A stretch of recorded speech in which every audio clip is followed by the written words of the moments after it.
ਵਾਹਿਗੁਰੂ ਜੀ ਕੀ ਫਤਿਹ। ਧੰਨ ਧੰਨ ਸ਼੍ਰੀ ਗੁਰੂ ਗ੍ਰੰਥ ਸਾਹਿਬ ਜੀ ਦੇ ਆਗਮਨ ਦਿਵਸ ਦੀਆਂ ਸੰਗਤਾਂ ਨੂੰ ਬਹੁਤ ਬਹੁਤ ਵਧਾਈਆਂ, ਬਹੁਤ ਬਹੁਤ ਵਧਾਈਆਂ। ਉਹਨੇ ਅਸੀਂ ਪਿਛਲੇ ਵਾਰੀ ਸੰਪਾਦਨਾ ਦਿਵਸ ਤੇ ਅਸੀਂ ਮਿਲੇ ਸੀ ਤੇ ਹੁਣ ਪਰਸੋਂ ਉਹਨਾਂ ਦਾ ਪ੍ਰਕਾਸ਼ ਪੁਰਬ ਹੈ ਤੇ ਅੱਜ ਸੰਗਤ ਜੀ 5 ਸਤੰਬਰ ਅੱਜ ਟੀਚਰਸ ਡੇ ਵੀ ਹੈ ਤੇ ਸਾਨੂੰ ਤੇ ਹੁਕਮ ਹੈ ਕਿ ਗੁਰੂ ਮਾਨਿਓ ਗ੍ਰੰਥ ਸਾਡੇ ਤੇ ਗੁਰੂ, ਸਾਡੇ ਟੀਚਰ, ਸਾਡੇ ਧੰਨ ਧੰਨ ਟੀਚਰ ਧੰਨ ਧੰਨ ਸ਼੍ਰੀ ਗੁਰੂ ਗ੍ਰੰਥ ਸਾਹਿਬ ਜੀ ਹਨ। ਪਿਛਲੀ ਵਾਰ ਅਸੀਂ ਦੇਖਿਆ ਸੀ ਕਿ ਸੰਪਾਦਨਾ ਪਾਤਸ਼ਾਹ ਨੂੰ ਕਿਉਂ ਕਰਨੀ ਪਈ ਔਰ ਵਿਲੱਖਣਤਾ ਦੇਖੀ ਸੀ ਔਰ ਇਹ ਵੀ ਅਸੀਂ ਵਿਚਾਰ ਸਾਂਝੇ ਕੀਤੇ ਸੀ ਕਿ ਸਾਰੇ ਗ੍ਰੰਥਾਂ 'ਚੋਂ ਉੱਚੀ ਪਦਵੀ ਧੰਨ ਧੰਨ ਸ਼੍ਰੀ ਗੁਰੂ ਗ੍ਰੰਥ ਸਾਹਿਬ ਜੀ ਨੂੰ ਕਿਉਂ ਮਿਲੀ। ਤੇ ਸੰਗਤ ਜੀ, ਜਦੋਂ ਅਸੀਂ ਗੁਰੂ ਧਾਰਨ ਕਰਦੇ ਹਾਂ ਕਿਸੇ ਨੂੰ, ਜਦੋਂ ਅਸੀਂ ਸਕੂਲ 'ਚ ਜਾਂਦੇ ਹਾਂ, ਜੋ ਟੀਚਰ ਸਾਨੂੰ ਪੜ੍ਹਾਉਂਦੇ ਨੇ, ਅੱਜ ਟੀਚਰਸ ਡੇ ਹੈ, ਜੋ ਟੀਚਰ ਸਾਨੂੰ ਪੜ੍ਹਾਉਂਦੇ ਨੇ ਉਹ ਸਾਡੇ ਉੱਤੇ ਮਿਹਨਤ ਕਰਦੇ ਨੇ ਕਿ ਅਸੀਂ ਆਪਣੀ ਜ਼ਿੰਦਗੀ ਉੱਚੀ ਬਣਾ ਸਕੀਏ, ਜ਼ਿੰਦਗੀ 'ਚ ਕੁਝ ਮੁਕਾਮ ਹਾਸਲ ਕਰ ਸਕੀਏ, ਅਸੀਂ ਪ੍ਰੋਫੈਸ਼ਨਲ ਬਣ ਸਕੀਏ। ਉਹ ਸਾਡੇ ਉੱਤੇ ਮਿਹਨਤ ਕਰਦੇ ਨੇ ਤੇ ਧੰਨ ਧੰਨ ਸ਼੍ਰੀ ਗੁਰੂ ਗ੍ਰੰਥ ਸਾਹਿਬ ਜੀ ਸਾਡੇ ਗੁਰੂ, ਸਾਡੇ ਅਧਿਆਤਮਿਕ ਗੁਰੂ, ਉਹ ਵੀ ਸਾਡੇ ਤੇ ਮਿਹਨਤ ਕਰ ਰਹੇ ਨੇ। ਬਾਬਾ ਜੀ ਵੀ ਸਾਡੇ ਤੇ ਸਾਨੂੰ ਸਿਖਾਉਣ ਦੀ ਪੂਰੀ ਉਹਨਾਂ ਨੇ ਕੋਸ਼ਿਸ਼ ਕੀਤੀ ਹੈ। ਕਮੀ ਸਾਡੇ 'ਚ ਹੈ ਕਿਉਂਕਿ ਜਦੋਂ ਅਸੀਂ ਮਿਹਨਤ ਨਹੀਂ ਕਰਦੇ, ਅਸੀਂ ਜਦੋਂ ਸਕੂਲ 'ਚ ਪੜ੍ਹਾਈ ਨਹੀਂ ਕਰਦੇ, ਜਿੰਨੀ ਕੁ ਅਸੀਂ ਪੜ੍ਹਾਈ ਕਰਦੇ ਹਾਂ ਤੇ ਉਸੇ ਹਿਸਾਬ ਦੇ ਨਾਲ ਸਾਨੂੰ ਟੀਚਰ ਸਾਡੇ ਨੰਬਰ ਦਿੰਦੇ ਨੇ। ਤੇ ਐਸੇ ਤਰ੍ਹਾਂ ਹੀ ਜਿੰਨਾ ਅਸੀਂ ਬਾਣੀ ਆਪਣੇ ਜੀਵਨ 'ਚ ਲਾਗੂ ਕਰਾਂਗੇ, ਸਾਡਾ ਜੀਵਨ ਓਨਾ ਹੀ ਉੱਚਾ ਤੇ ਸੁੱਚਾ ਬਣੇਗਾ। ਤੇ ਆਪ ਜੀ ਸਾਰੇ ਜਾਣੀ ਜਾਣੋ, ਸਭ ਜੀ ਜਾਣੂ ਹੋ ਕਿ ਕਿੰਨੇ ਭਗਤਾਂ ਦੀ ਬਾਣੀ ਹੈ, ਕਿੰਨੇ ਗੁਰੂਆਂ ਦੀ ਬਾਣੀ ਹੈ, ਆਪ ਜੀ ਨੂੰ ਸਭ ਪਤਾ ਹੈ। ਤੇ ਟੋਟਲ 35 ਮਹਾਂਪੁਰਖਾਂ ਨੇ ਸਾਨੂੰ ਅਸੀਸਾਂ ਦਿੱਤੀਆਂ ਨੇ। ਸਾਨੂੰ ਸਾਡਾ ਜੀਵਨ ਉੱਚਾ ਕਰਨ ਵਾਸਤੇ ਸਾਨੂੰ 35 ਮਹਾਂਪੁਰਖਾਂ ਨੇ ਅਸੀਸਾਂ ਦਿੱਤੀਆਂ ਤੇ ਸਾਨੂੰ ਰੱਬ ਨਾਲ ਜੋੜਨ ਦੀ ਉਹਨਾਂ ਨੇ ਕੋਸ਼ਿਸ਼ ਕੀਤੀ। ਭਾਈ ਮਰਦਾਨਾ ਜੀ ਦਾ ਵੀ ਨਾਮ ਹੈ ਪਰ ਉਹਨਾਂ ਨੇ ਬਾਣੀ ਨਹੀਂ ਉਚਾਰੀ, ਉਹਨਾਂ ਨੂੰ ਸੰਬੋਧਨ ਕਰਕੇ ਕਿਹਾ ਗਿਆ ਹੈ, ਇਸ ਲਈ ਭਾਈ ਮਰਦਾਨਾ ਜੀ ਦਾ ਵੀ ਨਾਮ ਗੁਰੂ ਗ੍ਰੰਥ ਸਾਹਿਬ ਜੀ ਵਿੱਚ ਦਰਜ ਹੈ। ਤੇ ਸੰਗਤ ਜੀ, ਕਈ ਜਾਣੇ ਸੋਚਦੇ ਨੇ ਕਿ ਅਸੀਂ ਤੇ ਜੀਵਨ 'ਚ ਕੋਈ ਗਲਤ ਕੰਮ ਕਰਦੇ ਨਹੀਂ, ਅਸੀਂ ਸੁੱਚੀ ਕਮਾਈ ਕਰਦੇ ਹਾਂ, ਅਸੀਂ ਹੱਕ ਦੀ ਕਮਾਈ ਕਰਦੇ ਹਾਂ, ਅਸੀਂ ਕਿਸੇ ਦਾ ਦਿਲ ਨਹੀਂ ਦੁਖਾਉਂਦੇ ਤੇ ਸਾਨੂੰ ਬਾਣੀ ਪੜ੍ਹਨ ਦੀ ਕੋਈ ਲੋੜ ਨਹੀਂ। ਕਿਉਂਕਿ ਬਾਣੀ ਸਾਨੂੰ ਸਿੱਧਾ ਰਸਤਾ ਦਿਖਾਉਂਦੀ ਹੈ, ਸਾਨੂੰ ਦੱਸਦੀ ਹੈ ਕਿ ਸਾਨੂੰ ਕਿਸ ਤਰ੍ਹਾਂ ਆਪਣਾ ਜੀਵਨ ਬਤੀਤ ਕਰਨਾ ਹੈ। ਉਹ ਕਹਿੰਦੇ ਨੇ ਕਿ ਅਸੀਂ ਆਪਣੇ ਜੀਵਨ 'ਚ ਨਾ ਕਿਸੇ ਨੂੰ ਧੋਖਾ ਨਹੀਂ ਦਿੰਦੇ। ਵਾਹਿਗੁਰੂ ਇਹੀ ਕਹਿੰਦੇ ਨੇ ਕਿ ਕਿਸੇ ਨੂੰ ਧੋਖਾ ਨਾ ਦਿਓ, ਕਿਸੇ ਦਾ ਹੱਕ ਨਾ ਮਾਰੋ, ਕਿਸੇ ਦਾ ਦਿਲ ਨਾ ਦੁਖਾਓ। ਤੇ ਅਸੀਂ ਇਹ ਸਭ ਕੰਮ ਨਹੀਂ ਕਰਦੇ, ਇਸ ਲਈ ਸਾਨੂੰ ਬਾਣੀ, ਅਸੀਂ ਪੜ੍ਹੀਏ ਨਾ ਪੜ੍ਹੀਏ, ਅਸੀਂ ਬਾਣੀ ਨਹੀਂ ਪੜ੍ਹਦੇ। ਬਾਣੀ ਪੜ੍ਹਨ ਦਾ ਫਾਇਦਾ ਕੀ ਹੈ? ਉਹ ਸਿੱਧਾ ਇਹ ਕਹਿੰਦੇ ਨੇ ਕਿ ਬਾਣੀ ਪੜ੍ਹਨ ਦਾ ਫਾਇਦਾ ਕੀ ਹੈ? ਜੋ ਬਾਣੀ 'ਚ ਲਿਖਿਆ ਉਹ ਤੇ ਅਸੀਂ ਕਰ ਰਹੇ ਹਾਂ। ਤੇ ਸੰਗਤ ਜੀ, ਆਓ ਅਸੀਂ ਅੱਜ ਰਲ ਮਿਲ ਕੇ ਦਰਸ਼ਨ ਕਰਾਂਗੇ ਕਿ ਬਾਣੀ ਪੜ੍ਹਨ ਦੇ ਕਿੰਨੇ ਫਾਇਦੇ ਨੇ।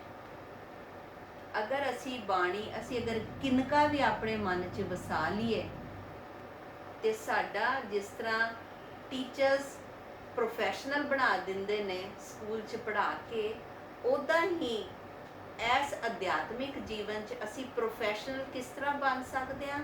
ਵਾਹਿਗੁਰੂ ਨੂੰ ਮਿਲ ਕੇ। ਤੇ ਜੋ ਧੰਨ ਧੰਨ ਸ਼੍ਰੀ ਗੁਰੂ ਗ੍ਰੰਥ ਸਾਹਿਬ ਜੀ ਨੇ, ਇਹ ਤੇ ਸੁਮੇਲ ਹੈ ਸ਼ਬਦ ਦਾ, ਸੁਰਤ ਦਾ। ਇਹ ਸੁਮੇਲ ਹੈ ਜੋਤ ਔਰ ਜੁਗਤ ਦਾ। ਕਿਸ ਤਰ੍ਹਾਂ? ਆਓ ਅਸੀਂ ਰਲ ਮਿਲ ਕੇ ਦੇਖੀਏ ਕਿ ਬਾਣੀ ਜਦੋਂ ਅਸੀਂ ਪੜ੍ਹਦੇ ਹਾਂ ਤੇ ਬਾਣੀ ਸਾਨੂੰ ਕੀ ਉਪਦੇਸ਼ ਦਿੰਦੀ ਹੈ, ਬਾਣੀ ਦੇ ਕੀ ਫਾਇਦੇ ਨੇ। ਜਦੋਂ ਗੁਰੂ ਗ੍ਰੰਥ ਸਾਹਿਬ ਜੀ ਦੀ ਰਚਨਾ ਹੋਈ ਤੇ ਸਾਰਿਆਂ ਨਾਲੋਂ ਪਹਿਲਾਂ ਪਾਤਸ਼ਾਹ ਨੇ ਕੀ ਲਿਖਿਆ? ਪਾਤਸ਼ਾਹ ਨੇ ਲਿਖਿਆ ਇੱਕ। ਪੂਰਾ ਗੁਰੂ ਗ੍ਰੰਥ ਸਾਹਿਬ ਉਹਨਾਂ ਨੇ ਇੱਕ ਨੂੰ ਡਿਸਕ੍ਰਾਈਬ ਕਰਨ ਦਾ, ਇੱਕ ਨੂੰ ਮਿਲਣ ਦਾ, ਇੱਕ ਕਿੱਥੇ ਹੈ, ਇੱਕ ਕਿਸ ਤਰ੍ਹਾਂ ਮਿਲਦਾ ਹੈ, ਇੱਕ ਨੂੰ ਮਿਲਣ ਦੇ ਫਾਇਦੇ ਕੀ ਨੇ, ਸਿਰਫ ਇੱਕ ਦੇ ਉੱਤੇ ਉਹਨਾਂ ਨੇ ਪੂਰਾ ਗੁਰੂ ਗ੍ਰੰਥ ਸਾਹਿਬ ਰਚਨਾ ਕੀਤੀ। ਤੇ ਉਹ ਇੱਕ ਗੁਰਬਾਣੀ ਸਾਨੂੰ ਕੀ ਦੱਸਦੀ ਹੈ ਕਿ ਗੁਰਬਾਣੀ ਪਰਮਾਤਮਾ ਬਾਰੇ, ਕਿਉਂਕਿ ਗੁਰਬਾਣੀ ਉਹ ਬ੍ਰਹਮ ਗਿਆਨ ਹੈ, ਉਹ ਨਿਰੋਲ ਬ੍ਰਹਮ ਗਿਆਨ ਹੈ। ਤੇ ਸਾਰਿਆਂ ਨਾਲੋਂ ਪਹਿਲਾ ਫਾਇਦਾ ਕੀ ਹੈ ਬਾਣੀ ਪੜ੍ਹਨ ਦਾ? ਕਿ ਬਾਣੀ ਪਰਮਾਤਮਾ ਬਾਰੇ ਦੱਸਦੀ ਹੈ ਕਿ ਰੱਬ ਕੀ ਹੈ, ਰੱਬ ਕਿੱਥੇ ਹੈ, ਰੱਬ ਕਿਵੇਂ ਮਿਲਦਾ ਹੈ। ਤੇ ਗੁਰਬਾਣੀ ਨੇ ਸਾਨੂੰ ਸਮਝਾਇਆ ਹੈ ਕਿ ਉਹ ਜੋ ਪਰਮਾਤਮਾ ਹੈ ਉਹਦਾ ਕੋਈ ਆਪਣਾ ਰੂਪ ਨਹੀਂ ਹੈ, ਪਰ ਉਹਦੇ ਅਨੇਕ ਰੂਪ ਨੇ। ਉਹਦਾ ਕੋਈ ਨਾਮ ਨਹੀਂ ਹੈ, ਪਰ ਉਸ ਪਰਮ ਸ਼ਕਤੀ ਦੇ ਹਜ਼ਾਰਾਂ ਨਾਮ ਨੇ। ਉਹਨੂੰ ਕੋਈ ਰਾਮ ਕਹਿ ਕੇ ਪੁਕਾਰਦਾ, ਕੋਈ ਅੱਲਾ ਕਹਿ ਕੇ ਪੁਕਾਰਦਾ, ਕੋਈ ਮਿੱਤਰ ਕਹਿ ਕੇ ਪੁਕਾਰਦਾ, ਕੋਈ ਪਿਤਾ ਕਹਿ ਕੇ ਪੁਕਾਰਦਾ, ਕੋਈ ਸਖੀ ਕਹਿ ਕੇ ਪੁਕਾਰਦਾ। ਉਹਦੇ ਤੇ ਐਨੇ ਨਾਮ ਨੇ, ਐਨੇ ਨਾਮ ਨੇ ਕਿ ਪ੍ਰੇਮ ਵੀ ਉਹਦਾ ਨਾਮ ਹੈ, ਨਾਮ ਵੀ ਉਹਦਾ ਨਾਮ ਹੈ, ਕਿ ਉਹਦੇ ਹਜ਼ਾਰਾਂ ਨਾਮ ਨੇ। ਤੇ ਬਾਣੀ 'ਚ ਇਹਦਾ ਕੀ ਪ੍ਰਮਾਣ ਲਿਖਿਆ ਹੈ? ਬਾਣੀ ਨੇ ਇਹਦਾ ਪ੍ਰਮਾਣ ਦਿੱਤਾ ਹੈ, ਤਿਸ ਰੂਪ ਨਾ ਰੇਖਿਆ, ਘਟ ਘਟ ਦੇਖਿਆ, ਗੁਰਮੁਖ ਅਲਖ ਲਖਾਵਣਿਆ। ਉਹਦਾ ਕੋਈ ਰੂਪ ਨਹੀਂ ਹੈ, ਪਰ ਉਹ ਘਟ ਘਟ 'ਚ ਉਹਦਾ ਰੂਪ ਵਸਿਆ ਹੋਇਆ ਹੈ, ਘਟ ਘਟ 'ਚ ਉਹ ਵਸਿਆ ਹੋਇਆ ਹੈ, ਰਮਿਆ ਹੋਇਆ ਹੈ। ਤੇ ਇਹ ਪਰਮਾਤਮਾ, ਇਹ ਬਾਣੀ, ਗੁਰਬਾਣੀ ਕੀ ਹੈ? ਗੁਰਬਾਣੀ ਸਾਨੂੰ ਪਰਮਾਤਮਾ ਬਾਰੇ ਦੱਸਦੀ ਹੈ। ਦੂਸਰਾ ਕੀ ਹੈ ਕਿ ਗੁਰਬਾਣੀ ਪੜ੍ਹਨ ਨਾਲ, ਸੁਣਨ ਨਾਲ ਮਨ ਸ਼ਾਂਤ ਹੁੰਦਾ ਹੈ। ਹੁਣ ਅੱਜ ਕੱਲ੍ਹ ਦੀ ਅਸੀਂ ਜ਼ਿੰਦਗੀ 'ਚ ਕੀ ਦੇਖਦੇ ਹਾਂ ਕਿ ਲਾਈਫ ਇੰਨੀ ਮਕੈਨੀਕਲ ਹੋ ਗਈ ਹੈ, ਸਾਰੇ ਆਪਣੇ ਆਪਣੇ 'ਚ ਮਸਤ ਹੈ, ਦੌੜ ਭੱਜ ਪਈ ਹੋਈ ਹੈ, ਇੱਥੇ ਚਲੇ ਜਾਓ, ਇੱਥੇ ਚਲੇ ਜਾਓ, ਕਿਸੇ ਨੂੰ ਵੀ ਆਰਾਮ ਨਹੀਂ ਹੈ। ਪਰ ਜਦੋਂ ਸੰਗਤ ਜੀ, ਜਦੋਂ ਅਸੀਂ ਗੁਰਦੁਆਰੇ ਜਾਂਦੇ ਹਾਂ, ਜਦੋਂ ਅਸੀਂ ਬਾਣੀ ਸੁਣਦੇ ਹਾਂ, ਜਦੋਂ ਅਸੀਂ ਬਾਣੀ ਪੜ੍ਹਦੇ ਹਾਂ, ਤੇ ਇੱਕ ਗੁਰਮੁਖ ਨੂੰ ਜੋ ਬਾਣੀ ਪੜ੍ਹਦਾ ਹੈ ਉਹਨੂੰ ਇਸ ਤਰ੍ਹਾਂ ਆਨੰਦ ਮਿਲਦਾ ਹੈ, ਉਹਨੂੰ ਇਸ ਤਰ੍ਹਾਂ ਠੰਡਕ ਮਿਲਦੀ ਹੈ, ਜਿਸ ਤਰ੍ਹਾਂ ਇੱਕ ਬੱਚਾ ਜਦੋਂ ਆਪਣੀ ਮਾਂ ਦੀ ਗੋਦ 'ਚ ਆ ਕੇ ਬੈਠ ਜਾਂਦਾ ਹੈ ਤੇ ਉਹਨੂੰ ਸਕੂਨ ਮਿਲਦਾ ਹੈ।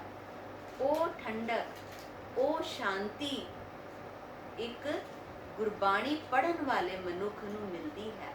ਤੇ ਇਹਦਾ ਪ੍ਰਮਾਣ ਗੁਰਬਾਣੀ 'ਚ ਕੀ ਲਿਖਿਆ ਹੈ ਕਿ ਮੇਰੇ ਮਨ ਗੁਰ ਸ਼ਬਦੀ ਸੁਖ ਹੋਏ, ਕਿ ਗੁਰੂ ਦੇ ਸ਼ਬਦ ਦੇ ਨਾਲ ਹੀ ਸੁਖ ਮਿਲਦਾ ਹੈ, ਗੁਰੂ ਦੇ ਸ਼ਬਦ ਦੇ ਨਾਲ ਹੀ ਜੁੜਿਆ ਹੀ ਮਨ ਨੂੰ ਸਕੂਨ ਮਿਲਦਾ ਹੈ, ਮਨ ਨੂੰ ਸ਼ਾਂਤੀ ਮਿਲਦੀ ਹੈ। ਇਸ ਅੱਜ ਕੱਲ੍ਹ ਦੀ ਨੱਸ ਭੱਜ ਦੌੜ ਦੀ ਜ਼ਿੰਦਗੀ 'ਚ ਅਗਰ ਅਸੀਂ ਸਵੇਰੇ ਉੱਠ ਕੇ 10 ਮਿੰਟ ਵਾਹਿਗੁਰੂ ਦਾ ਨਾਮ ਲੈ ਲਈਏ ਤੇ ਸਾਡਾ ਸਾਰਾ ਦਿਨ ਇੰਨਾ ਅੱਛਾ ਨਿਕਲਦਾ ਹੈ। ਅੱਗੇ ਕੀ ਹੈ ਕਿ ਗੁਰਬਾਣੀ ਸਾਨੂੰ ਗਿਆਨ ਦਿੰਦੀ ਹੈ, ਕਿਉਂਕਿ ਜੋ ਗੁਰੂ ਗ੍ਰੰਥ ਸਾਹਿਬ ਜੀ ਨੇ ਇਹ ਤੇ ਇਹਦੇ ਵਿੱਚ ਇੰਨਾ ਗਿਆਨ ਭਰਿਆ, ਇਹ ਤੇ ਗਿਆਨ ਦਾ ਸਾਗਰ ਨੇ।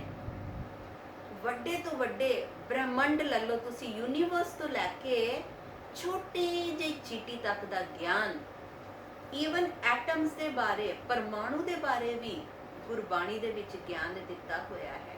ਗੁਰਬਾਣੀ 'ਚ ਕੀ ਗਿਆਨ ਦਿੱਤਾ ਹੈ? ਗੁਰਬਾਣੀ ਨੇ ਸਾਨੂੰ ਕੀ ਦੱਸਿਆ ਹੈ ਕਿ ਜੋ ਵੀ ਕਿ ਅਸੀਂ ਪਰਮਾਤਮਾ ਜਿਸ ਅੰਸ਼, ਇੱਕ ਅਸੀਂ ਉਸੇ ਅੰਸ਼ ਤੋਂ ਬਣੇ ਹਾਂ, ਜਿਸ ਅੰਸ਼ ਤੋਂ ਇਹ ਪੇੜ ਬਣੇ ਨੇ, ਇਹ ਜਿਸ ਅੰਸ਼ ਤੋਂ ਇਹ ਪੌਦੇ ਬਣੇ ਨੇ, ਜਿਸ ਅੰਸ਼ ਤੋਂ ਇਹ ਆਕਾਸ਼ ਬਣਿਆ ਹੈ, ਇਹ ਪਾਤਾਲ ਬਣਿਆ ਹੈ, ਇਹ ਸਾਰੇ ਪਰਮਾਤਮਾ ਦਾ ਅੰਸ਼ ਹੈ ਔਰ ਅਸੀਂ ਵੀ ਉਸੇ ਅੰਸ਼ ਤੋਂ ਬਣੇ ਹਾਂ। ਤੇ ਇਸ ਲਈ ਅਸੀਂ ਸਾਰੇ ਇੱਕ ਦੂਜੇ ਦੇ ਨਾਲ ਜੁੜੇ ਹੋਏ ਹਾਂ। ਇਹ ਸਾਨੂੰ ਗਿਆਨ ਇਹ ਗੁਰਬਾਣੀ ਤੋਂ ਮਿਲਦਾ ਹੈ। ਤੇ ਇਹਦਾ ਪ੍ਰਮਾਣ ਬਾਣੀ 'ਚ ਕੀ ਹੈ ਕਿ ਗਿਆਨ ਪਦਾਰਥ ਪਾਈਐ ਤ੍ਰਿਭਵਨ ਸੋਝੀ ਹੋਏ। ਕਿ ਗੁਰਬਾਣੀ ਸਾਨੂੰ ਗਿਆਨ ਦਿੰਦੀ ਹੈ। ਕਿਸ ਚੀਜ਼ ਦਾ ਗਿਆਨ ਦਿੰਦੀ ਹੈ? ਤ੍ਰਿਭਵਨ ਦਾ, ਜਲ, ਥਲ, ਆਕਾਸ਼, ਤਿੰਨਾਂ ਭਵਨਾਂ ਦਾ ਸਾਨੂੰ ਗਿਆਨ ਦਿੰਦੀ ਹੈ। ਗੁਰਬਾਣੀ ਗਿਆਨ ਦਾ ਸਾਗਰ ਹੈ। ਇਹ ਤੇ ਕੋਈ ਜਿੰਨੇ ਵਿੱਚ ਜਾ ਕੇ ਡੁਬਕੀ ਮਾਰੇਗਾ ਉਹਨੂੰ ਓਨਾ ਗਿਆਨ ਪ੍ਰਾਪਤ ਹੋਏਗਾ। ਜੋ ਕੋਈ ਕਿਨਾਰੇ ਤੇ ਰਹੇਗਾ ਤੇ ਉਹਨੂੰ ਤੇ ਸੀਪ ਪੱਥਰ ਹੀ ਮਿਲਣਗੇ। ਜੋ ਵਿੱਚ ਡੂੰਘਾ ਜਾਏਗਾ, ਜੋ ਵਿੱਚ ਡੂੰਘਾ ਜਿੰਨਾ ਨੀਚੇ ਜਾਏਗਾ ਉਹਨੂੰ ਓਨੇ ਹੀ ਰਤਨ ਪਦਾਰਥ ਪ੍ਰਾਪਤ ਹੋਣਗੇ। ਤੇ ਇਸ ਲਈ ਗੁਰਬਾਣੀ ਗਿਆਨ ਵੰਡਦੀ ਹੈ।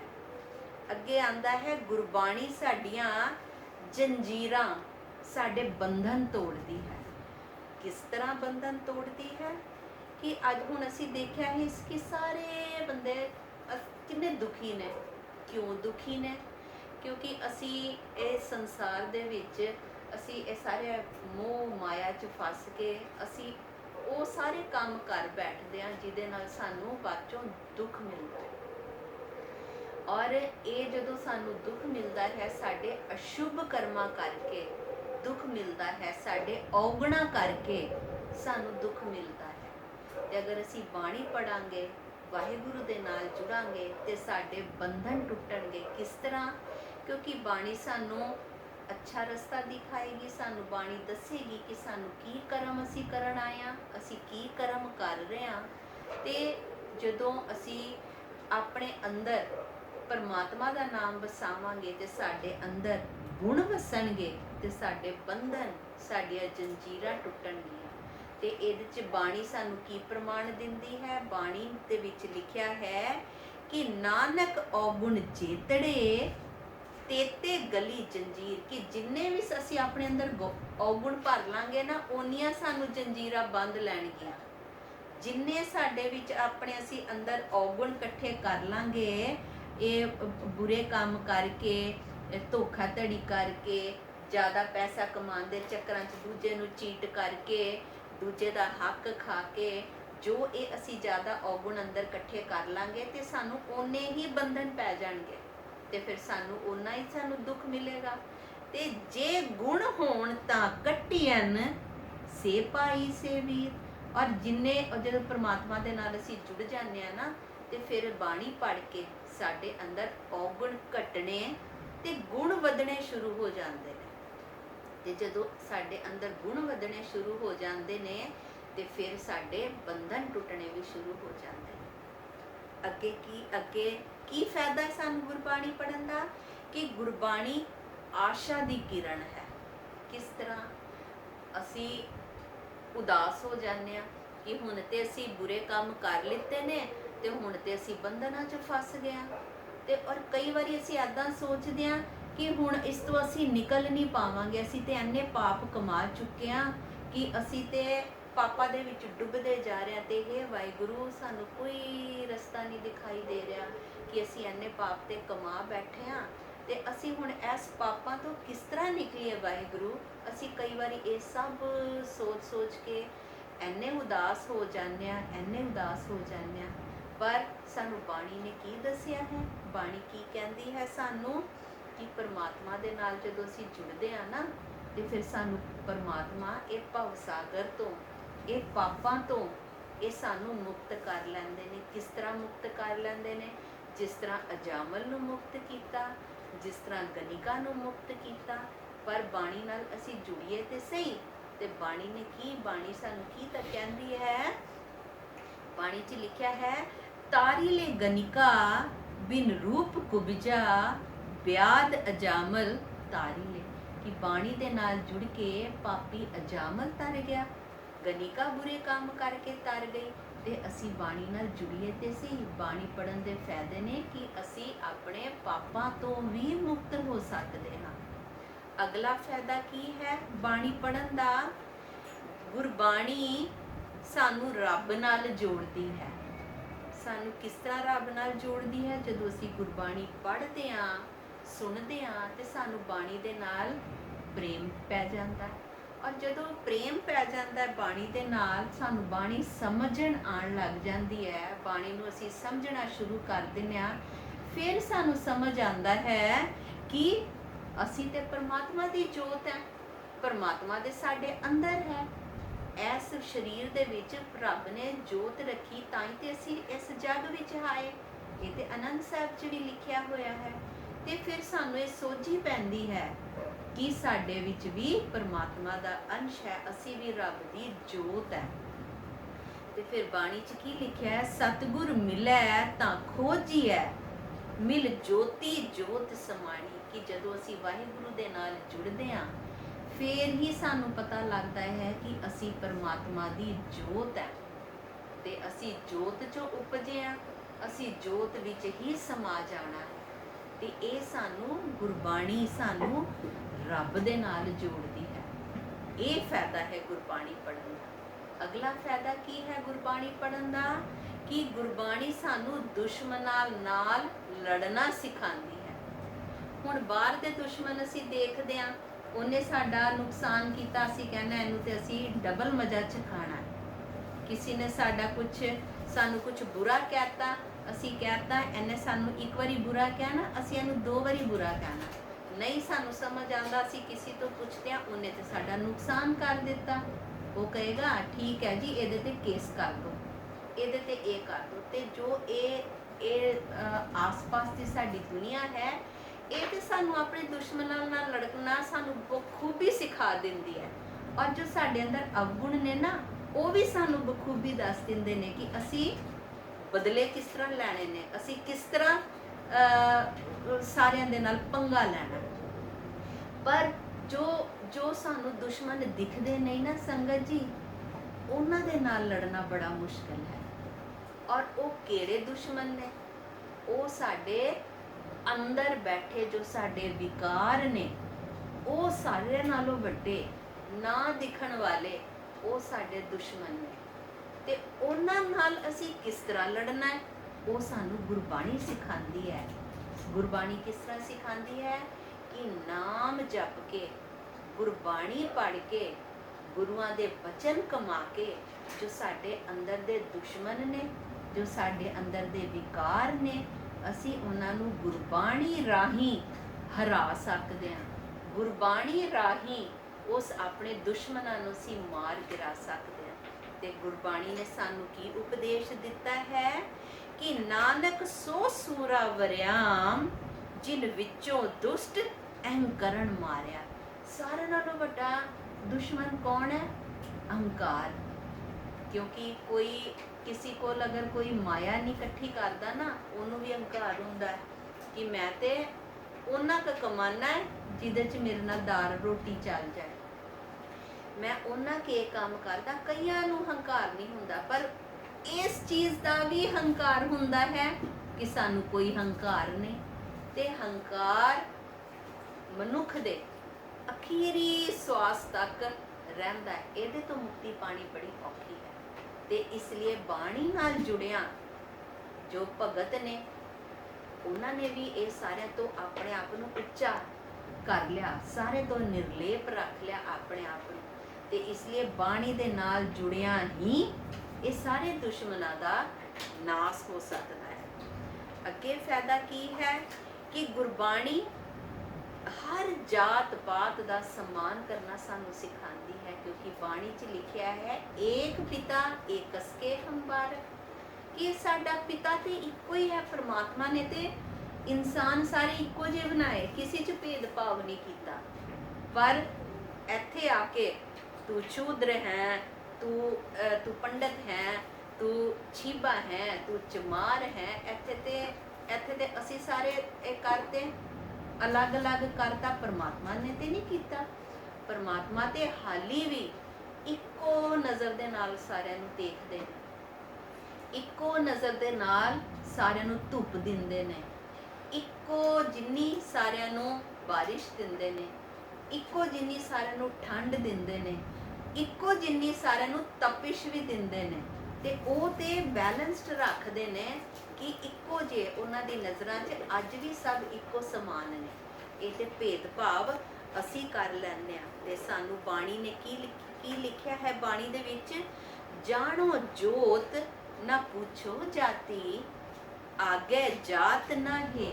ਕਿ ਅੱਗੇ ਨਾ ਤੇ ਪਰਮਾਤਮਾ ਦੇ ਘਰੋਂ ਅਸੀਂ ਆਏ ਸੀ, ਕੋਈ ਜਾਤ ਪਾਤ ਲੈ ਕੇ ਆਏ ਸੀ, ਔਰ ਜਦੋਂ ਅਸੀਂ ਇਸ ਧਰਤੀ ਤੋਂ ਜਾਣਾ, ਪਰਮਾਤਮਾ ਦੀ ਦਰਗਾਹ ਦੇ ਵਿੱਚ ਜਾਣਾ ਨਾ, ਉੱਥੇ ਵੀ ਸਾਡੀ ਜਾਤ ਪਾਤ ਕਿਸੇ ਨੇ ਨਹੀਂ ਪੁੱਛਦੀ।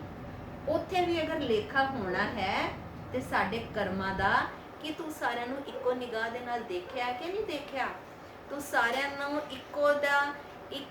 ਇੱਕੋ ਨਜ਼ਰ ਦੇ ਨਾਲ ਸਾਰਿਆਂ ਨੂੰ ਇੱਕੋ ਜਿਹਾ ਟਰੀਟ ਕੀਤਾ ਸੀ ਕਿ ਨਹੀਂ ਕੀਤਾ ਸੀ।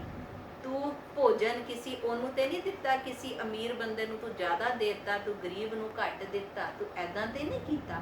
ਪਰਮਾਤਮਾ ਦੇ ਘਰ 'ਚ ਜੋਤ ਨੂੰ ਜਗ੍ਹਾ ਮਿਲੀ ਹੈ, ਔਰ ਸਾਰਿਆਂ ਨੇ ਇੱਕ ਬਰਾਬਰ। ਬਾਣੀ ਪੜ੍ਹਨ ਦਾ ਇਹ ਫਾਇਦਾ ਹੈ ਕਿ ਅਸੀਂ ਹਰ ਇੱਕ ਦੇ ਵਿੱਚ ਜਦੋਂ ਸਾਨੂੰ ਪਰਮਾਤਮਾ, ਜਦੋਂ ਸਾਨੂੰ ਗੁਰਬਾਣੀ ਸਮਝ ਆਉਣ ਲੱਗ ਪੈਂਦੀ ਹੈ, ਤੇ ਫਿਰ ਅਸੀਂ ਸਾਰਿਆਂ ਦੇ ਵਿੱਚ ਉਸ ਪਰਮਾਤਮਾ ਦੀ ਜੋਤ ਦੇਖਦੇ ਹਾਂ। ਇਸੇ ਲਈ ਤੇ ਗੁਰਦੁਆਰੇ ਦੇ ਵਿੱਚ ਸਾਰੇ ਨੀਚੇ ਇੱਕੋ ਪੰਗਤ 'ਚ ਬੈਠ ਕੇ ਸਾਡੇ ਗੁਰੂਆਂ ਨੇ ਇੱਕੋ ਪੰਗਤ ਸਾਜੀ ਕਿ ਕੋਈ ਅਮੀਰ ਗਰੀਬ, ਕੋਈ ਵੱਡਾ ਛੋਟਾ ਨਹੀਂ ਹੈ ਪਰਮਾਤਮਾ ਦੇ ਘਰ 'ਚ। ਉੱਥੇ ਇੱਕੋ ਬਰਾਬਰ ਸਾਰਿਆਂ ਨੂੰ ਲੰਗਰ ਪ੍ਰਸ਼ਾਦਾ ਇੱਕੋ ਜਿਹਾ ਹੀ ਸਭ ਨੂੰ ਮਿਲੇਗਾ, ਉਸੇ ਪ੍ਰੇਮ ਦੇ ਨਾਲ ਮਿਲੇਗਾ, ਕੋਈ ਵੱਡਾ ਛੋਟਾ ਨਹੀਂ। ਤੇ ਅੱਗੇ ਗੁਰਬਾਣੀ ਸਾਨੂੰ ਕੀ ਫਾਇਦਾ, ਗੁਰਬਾਣੀ ਪੜ੍ਹਨ ਦਾ ਕੀ ਫਾਇਦਾ ਹੈ? ਕਿ ਗੁਰਬਾਣੀ ਪਾਪ ਕਰਨ ਤੋਂ ਰੋਕਦੀ ਹੈ। ਕਿਸ ਤਰ੍ਹਾਂ ਰੋਕਦੀ ਹੈ? ਕਈ ਵਾਰੀ ਅਸੀਂ ਜਦੋਂ ਗਲਤ ਕਰਨ ਲੱਗਦੇ ਹਾਂ, ਤੇ ਜਦੋਂ ਅਸੀਂ ਗੁਰਬਾਣੀ ਰੋਜ਼ ਪੜ੍ਹੀਏ, ਪਾਠ ਰੋਜ਼ ਕਰੀਏ, ਤੇ ਫਿਰ ਅਸੀਂ ਰੋਜ਼ ਸਾਨੂੰ ਪਤਾ ਚੱਲੇਗਾ ਕਿ ਸਾਨੂੰ ਗੁਰਬਾਣੀ ਕੀ ਸਾਨੂੰ ਮਾਰਗ ਦਿਖਾ ਰਹੀ ਹੈ। ਪਾਠ ਕਰਨ ਦਾ ਰੋਜ਼ ਇਹੀ ਫਾਇਦਾ ਨਾ, ਜਦੋਂ ਅਸੀਂ ਰੋਜ਼ ਕਵਾਂਗੇ ਕਿ ਅਸੀਂ ਸਾਰਿਆਂ ਨੂੰ ਇੱਕ ਨਜ਼ਰ ਨਾਲ ਦੇਖਣਾ ਹੈ, ਸਾਰਿਆਂ ਦੇ ਵਿੱਚ ਇੱਕੋ ਪਰਮਾਤਮਾ ਦੀ ਜੋਤ ਹੈ। ਜਦੋਂ ਅਸੀਂ ਰੋਜ਼ ਪੜਾਂਗੇ, ਸਾਡੇ ਦਿਮਾਗ 'ਚ ਉਹ ਵਾਹਿਗੁਰੂ ਦੀਆਂ ਗੱਲਾਂ ਯਾਦ ਰਹਿਣਗੀਆਂ। ਔਰ ਜਦੋਂ ਅਸੀਂ ਕੋਈ ਗਲਤ ਕੰਮ ਕਰਨ ਵੀ ਲੱਗਦੇ ਹਾਂ, ਤੇ ਫਿਰ ਸਾਨੂੰ ਯਾਦ ਆ ਜਾਂਦਾ ਹੈ ਕਿ ਇਹ ਨਹੀਂ ਕਰਨਾ, ਇਹ ਸਾਨੂੰ ਬਾਣੀ ਨੇ, ਸਾਡੇ ਗੁਰੂਆਂ ਨੇ ਸਾਨੂੰ ਮਨਾ ਕੀਤਾ ਹੈ। ਤੇ ਇਸ ਲਈ ਸਾਨੂੰ ਬਾਣੀ ਜੋ ਮਨ 'ਚ ਵਸਾ ਲੈਂਦੇ ਨੇ, ਉਹਨਾਂ ਨੂੰ ਬਾਣੀ ਫਿਰ ਪਾਪ ਕਰਨ ਤੋਂ ਵੀ ਰੋਕਦੀ ਹੈ। ਤੇ ਬਾਣੀ ਨੇ ਕੀ ਲਿਖਿਆ ਹੈ?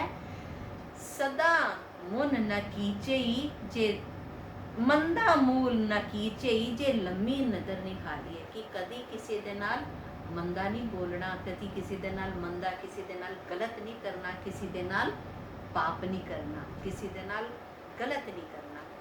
ਤੇ ਬਾਣੀ ਸਾਨੂੰ, ਜੋ ਆਲਸੀ ਬੰਦੇ ਹੁੰਦੇ ਨੇ, ਜੋ ਸਵੇਰੇ ਉੱਠ ਕੇ ਅੰਮ੍ਰਿਤ ਵੇਲੇ ਨਹੀਂ ਉੱਠਦੇ, ਸੁੱਤੇ ਰਹਿੰਦੇ ਨੇ, ਤੇ ਬਾਣੀ ਸਾਨੂੰ ਕਹਿੰਦੀ ਹੈ ਕਿ ਅੰਮ੍ਰਿਤ ਵੇਲੇ ਉੱਠੋ, ਨਾਮ ਜਪੋ। ਜੋ ਸਵੇਰੇ ਅੰਮ੍ਰਿਤ ਵੇਲੇ ਉੱਠਦੇ ਨੇ, ਬਾਣੀ ਪੜ੍ਹਦੇ ਨੇ, ਤੇ ਫਿਰ ਸਾਰਿਆਂ ਦਾ, ਸਭ ਦਾ ਜੋ ਬਾਣੀ ਪੜ੍ਹਦੇ ਨੇ, ਗੁਰੂ ਦੇ ਚਰਨੀ ਸਵੇਰੇ ਉੱਠ ਕੇ ਲੱਗਦੇ ਨੇ, ਉਹਨਾਂ ਨੂੰ ਫਿਰ ਕਦੀ ਆਲਸ ਨਹੀਂ ਆਉਂਦਾ। ਸਾਰਾ ਦਿਨ ਪਰਮਾਤਮਾ ਉਹਨਾਂ ਦੇ ਨਾਲ ਰਹਿ ਕੇ ਉਹਨਾਂ ਦੇ ਸਾਰੇ ਕਾਰਜ ਸਵਾਰਦੇ ਨੇ। ਅਗਲਾ ਫਾਇਦਾ ਕੀ ਹੈ? ਗੁਰਬਾਣੀ ਸਾਨੂੰ ਗਲਤ ਮਾਰਗ ਤੋਂ ਜਾਣ ਤੋਂ ਸਾਨੂੰ ਰੋਕਦੀ ਹੈ। ਕਿਸ ਤਰ੍ਹਾਂ ਰੋਕਦੀ ਹੈ? ਕਿ ਸਭ ਤਜੋ ਦੂਜੀ ਆਸੜੀ, ਰੱਖ ਆਸ ਇੱਕ ਨਿਰੰਕਾਰ। ਕਈ ਵਾਰੀ ਅਸੀਂ ਸੋਚਦੇ ਹਾਂ, ਹੁਣ ਅਸੀਂ ਪੰਜਾਬ 'ਚ ਵੀ ਦੇਖਦੇ ਹਾਂ ਕਿ ਪੰਜਾਬੀ ਅੱਜ ਕੱਲ੍ਹ ਸਰਦਾਰ ਲੋਕ ਇੰਨੇ ਪੰਡਤਾਂ ਦੇ ਕੋਲ ਜਾ ਰਹੇ ਨੇ। ਕਿਉਂ ਜਾ ਰਹੇ ਨੇ? ਕਿ ਸਾਡਾ ਕੰਮ ਨਹੀਂ ਚੱਲਦਾ ਹੈ। ਕੋਈ ਕਬਰਾਂ ਪੂਜ ਰਿਹਾ ਹੈ, ਕੋਈ ਮੜੀਆਂ ਤੇ ਜਾ ਰਿਹਾ ਹੈ, ਕੋਈ ਸੰਤਾਂ ਨੂੰ ਪੂਜ ਰਿਹਾ ਹੈ। ਕਿਉਂ? ਕੋਈ ਦੇਹਧਾਰੀ ਮਨੁੱਖਾਂ ਨੂੰ ਪੂਜ ਰਿਹਾ ਹੈ। ਕਿਉਂ ਪੂਜ ਰਿਹਾ ਹੈ? ਕਿਉਂਕਿ ਇੰਨੇ ਪਰੇਸ਼ਾਨ ਹੋ ਗਏ ਨੇ, ਉਹ ਇੱਧਰ ਉੱਧਰ ਦੌੜਦੇ ਨੇ ਕਿ ਸਾਨੂੰ ਕੋਈ ਰਸਤਾ ਮਿਲ ਜਾਏ, ਸਾਨੂੰ ਸਾਡਾ ਕੀ ਦੁੱਖ ਸਾਡੇ ਦੂਰ ਹੋ ਜਾਣ। ਪਰ ਬਾਣੀ ਨੇ ਸਾਨੂੰ ਕੀ ਸਾਨੂੰ ਹਿਦਾਇਤ ਦਿੱਤੀ ਹੈ? ਕਿ ਸਭ ਤਜੋ ਦੂਜੀ ਆਸੜੀ, ਕਿ ਦੂਜੀਆਂ ਸਾਰਿਆਂ ਤੋਂ ਆਸ ਤੁਸੀਂ ਛੱਡ ਦਿਓ। ਕੋਈ ਤੁਹਾਡੀ ਹੈਲਪ ਨਹੀਂ ਕਰੇਗਾ ਹੈ, ਤੇ ਕਿੱਥੇ ਆਸ ਰੱਖਣੀ ਹੈ? ਰੱਖ ਆਸ ਇੱਕ ਨਿਰੰਕਾਰ। ਕਿ ਗੁਰਮੁਖ ਨੂੰ, ਗੁਰਸਿੱਖ ਨੂੰ ਇੱਕੋ ਨਿਰੰਕਾਰ ਤੇ ਹੀ ਆਸ ਰੱਖਣੀ ਹੈ। ਤੇ ਇਹਦਾ ਇੱਕ ਐਗਜ਼ਾਮਪਲ ਮਸਕੀਨ ਜੀ ਕੀ ਕਹਿੰਦੇ ਸੀ ਆਪਣੀ ਕਥਾ ਦੇ ਵਿੱਚ ਕਿ ਅਗਰ ਅਸੀਂ ਜ਼ਮੀਨ ਚੋਂ ਪਾਣੀ ਕੱਢਣਾ ਹੈ, ਪਾਣੀ ਹੈਗਾ ਹੈ, ਅਗਰ ਅਸੀਂ 2-2 ਫੁੱਟ 5 ਜਗ੍ਹਾ ਤੇ ਖੋਦਾਂਗੇ ਤੇ ਸਾਨੂੰ ਪਾਣੀ ਨਹੀਂ ਮਿਲੇਗਾ। ਅਗਰ ਅਸੀਂ ਇੱਕੋ ਜਗ੍ਹਾ ਹੀ 10 ਫੁੱਟ 20 ਫੁੱਟ ਇੱਕੋ ਜਗ੍ਹਾ ਤੇ ਹੀ ਅਸੀਂ ਖੋਦਾਂਗੇ ਤਾਂ ਹੀ ਸਾਨੂੰ ਪਾਣੀ ਦੀ ਪ੍ਰਾਪਤੀ ਹੋਏਗੀ। ਅਸੀਂ ਇਹ ਬੜੀ ਮਸ਼ਹੂਰ ਕਹਾਵਤ ਹੈ ਕਿ 2 ਕਿਸ਼ਤੀ 'ਚ ਪੈਰ ਰੱਖ ਕੇ ਨਾ ਕੋਈ ਪਾਰ ਨਹੀਂ ਕਰ ਸਕਦਾ ਨਦੀ। ਤੇ ਇਸੇ ਲਈ ਸੰਗਤ ਜੀ ਜਗ੍ਹਾ ਜਗ੍ਹਾ ਤੇ ਮੱਥੇ ਨਹੀਂ ਟੇਕਣੇ, ਇੱਕੋ ਨਿਰੰਕਾਰ ਤੇ ਆਸ ਰੱਖਣੀ ਹੈ, ਉਹਨੇ ਹੀ ਸਭ ਕੁਝ ਸਾਡੀ ਪੂਰਤੀ ਕਰਨੀ ਹੈ। ਤੇ ਬਾਣੀ ਸਾਨੂੰ ਅੱਗੇ ਪੜਨ ਦੇ ਕੀ ਫਾਇਦੇ ਨੇ ਕਿ ਬਾਣੀ ਰੱਬ ਦੇ ਹੁਕਮ ਨਾਲ ਜੋੜਦੀ ਹੈ। ਕਿਸ ਤਰ੍ਹਾਂ ਕਿ ਕਈ ਸੋਚਦੇ ਨੇ ਇਹ ਕੰਮ ਤੇ ਮੈਂ ਕਰ ਲਿਆ, ਇਹ ਕੰਮ ਤੇ ਮੈਂ ਕਰ ਲਿਆ, ਇਹ ਮੇਰੇ 'ਚ ਬੜੀ ਕਾਬਲੀਅਤ ਹੈ, ਮੈਂ ਕਰ ਰਿਹਾ, ਇਹ ਤੇ ਮੈਂ ਇੰਨਾ ਇੰਟੈਲੀਜੈਂਟ ਹੈ, ਮੇਰੇ ਤੋਂ ਸਿਵਾ ਤੇ ਕੋਈ ਕੰਮ ਕਰ ਨਹੀਂ ਸਕਦਾ। ਪਰ ਪਰਮਾਤਮਾ ਦੇ ਹੁਕਮ ਤੋਂ ਬਗੈਰ ਅਸੀਂ ਕੁਝ ਨਹੀਂ ਕਰ ਸਕਦੇ। ਤੇ ਬਾਣੀ 'ਚ ਕੀ ਲਿਖਿਆ ਹੈ ਕਿ ਨਾਨਕ ਹੁਕਮੈ ਜੇ ਬੁਝੈ ਤਾਂ ਹੋਮੈ ਕਹੇ ਨਾ ਕੋਈ। ਜੋ ਵੀ ਵਰਤਾਰਾ ਵਰਤ ਰਿਹਾ ਹੈ ਦੁਨੀਆ ਤੇ ਉਹ ਸਭ ਪਰਮਾਤਮਾ ਦੇ ਹੁਕਮ ਦੇ ਅੰਦਰ ਹੀ ਹੋ ਰਿਹਾ ਹੈ। ਇਸ ਲਈ ਜੋ ਕੋਈ ਕਹਿੰਦਾ ਹੈ ਇਹ ਮੈਂ ਕੀਤਾ ਹੈ, ਇਹ ਮੈਂ ਕੀਤਾ ਹੈ, ਉਹ ਸਾਰਿਆਂ ਨਾਲੋਂ ਵੱਡਾ ਮੂਰਖ ਜਾਣੋ ਬਾਣੀ ਕਹਿੰਦੀ ਹੈ। ਕਿਉਂ? ਕਿਉਂਕਿ ਜੋ ਕੁਝ ਹੋ ਰਿਹਾ ਹੈ ਉਹ ਪਰਮਾਤਮਾ ਦੇ ਹੁਕਮ ਦੇ ਅੰਦਰ ਹੀ ਹੋ ਰਿਹਾ ਹੈ। ਔਰ ਜੋ ਇਹ ਜਾਣ ਜਾਂਦਾ ਹੈ ਕਿ ਜੋ ਹੋ ਰਿਹਾ ਹੈ ਪਰਮਾਤਮਾ ਦੇ ਹੁਕਮ ਵਿੱਚ ਹੋ ਰਿਹਾ ਹੈ, ਜੋ ਮਨੁੱਖ ਇਹ ਗੱਲ ਜਾਣ ਜਾਂਦਾ ਹੈ ਉਹ ਫਿਰ ਉਹਦੀ ਅੰਦਰ ਦੀ ਹਉਮੈ ਖਤਮ ਹੋ ਜਾਂਦੀ ਹੈ। ਤਾਂ ਹਉਮੈ ਕਹੇ ਨਾ ਕੋਈ, ਫਿਰ ਕੋਈ ਨਹੀਂ ਕਹਿੰਦਾ ਕਿ ਇਹ ਮੈਂ ਕੀਤਾ, ਇਹ ਮੈਂ ਕੀਤਾ ਹੈ। ਗੁਰਬਾਣੀ ਅੱਗੇ ਕੀ ਫਾਇਦਾ ਹੈ? ਗੁਰਬਾਣੀ ਪੜਨ ਨਾਲ ਡਿਪਰੈਸ਼ਨ ਦੂਰ ਹੋ ਜਾਂਦੀ ਹੈ। ਅੱਜ ਕੱਲ੍ਹ ਅਸੀਂ ਦੇਖਦੇ ਹਾਂ ਕਿ ਲੋਕਾਂ ਦੇ ਵਿੱਚ ਡਿਪਰੈਸ਼ਨ ਬੜਾ ਆ ਗਿਆ ਹੈ ਔਰ ਇਹਦੇ ਵੀ ਸੈਮੀਨਾਰਸ ਲੱਗ ਰਹੇ ਨੇ ਕਿ ਆਪ ਡਿਪਰੈਸ਼ਨ ਕਿੱਦਾਂ ਦੂਰ ਕਰਨਾ ਹੈ, ਕਿੱਦਾਂ ਮੈਡੀਟੇਟ ਕਰਨਾ ਹੈ। ਹੁਣ ਇਹ ਕੈਂਪਸ ਲੱਗਦੇ ਨੇ ਕਿ ਮੈਡੀਟੇਟ ਕਿਸ ਤਰ੍ਹਾਂ ਕਰਨਾ ਹੈ। ਪਰ ਸੰਗਤ ਜੀ ਸਾਨੂੰ ਤੇ ਬਾਬਾ ਜੀ ਨੇ ਪਹਿਲਾਂ ਹੀ ਇੰਨੀ ਸੋਹਣੀ ਸੁੱਚੀ ਉੱਚੀ ਬਾਣੀ ਦਿੱਤੀ ਹੈ ਕਿ हे ਮਨੁੱਖ ਤੂੰ ਸਵੇਰੇ ਉੱਠ ਕੇ 10 ਮਿੰਟ ਪਰਮਾਤਮਾ ਦੇ ਨਾਲ ਜੁੜ ਜਾ। ਮੈਡੀਟੇਸ਼ਨ ਹੋਰ ਕੀ ਹੈ? ਇਹੀ ਤੇ ਕੈਂਪਸ 'ਚ ਕਰਾਉਂਦੇ ਨੇ ਕਿ ਅੱਖਾਂ ਬੰਦ ਕਰ ਲਓ ਔਰ ਤੁਸੀਂ ਪਰਮਾਤਮਾ ਦੇ ਨਾਲ ਜੁੜੋ।